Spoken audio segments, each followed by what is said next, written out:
வணக்கம்.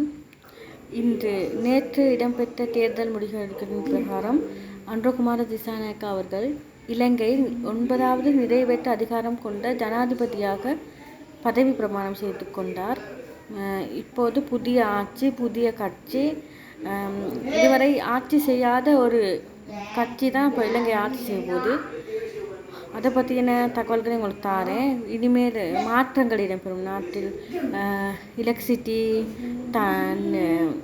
Water bill, petrol விலை அதிலெல்லாம் மாற்றம் வந்துச்சுன்னா நான் தெரிவிக்கிறேன். இப்போதைக்கு பதவி பிரமாணம் செய்த பிறகு அவர் சொல்லியிருக்காரு, அது இலங்கையின் பாடசாலை உபகரணங்களுக்கு வெட் இருக்குது, அதெல்லாம் வரி அவைகளை நீக்கி ஒரு தெளிவான குழந்தைகளுக்கு நல்ல எதிர்காலத்தை அமைச்சு தரேன்னு நம்பிக்கை இருக்குது. அவர் செய்வாருன்ட்டு. என்கிட்ட இது வரைக்கும் அவங்களோட கட்சி, அவங்க ஆட்சியில் இருந்த கட்சியில்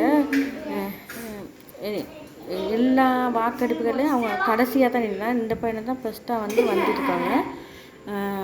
பார்ப்போம் எப்படியா நாடு போகும்ட்டு. பெட்ரோல் விலையில் மாற்றங்கள், விலை மாற்றங்கள், அது சம்மந்தமாக உங்களுக்கு காணொலி வெளியிடுறேன். எனக்கு உங்கள் ஆதரவு தந்தால்தான் மீண்டும் மீண்டும் எனக்கு திரும்ப வீடியோ போட தோணும். இல்லைன்னா எனக்கு இன்ட்ரெஸ்ட் இல்லாமல் போகும். சப்ஸ்கிரைபர் கூட தான் எனக்கு லைவ் வர தோணும், அப்படியெல்லாம் தோணும். அதனால் எனக்கு உங்களுடைய ஆதரவை தருமாறு கேட்டுக்கொள்கின்றேன். பணிவான வேண்டுகோள் என்னுடைய. எனக்கு சப்ஸ்கிரைப் செய்து பெல் பட்டனை கிளிக் செய்து உங்கள் ஆதரவை தருமாறு கேட்டுக்கொள்கிறேன். நன்றி, வணக்கம்.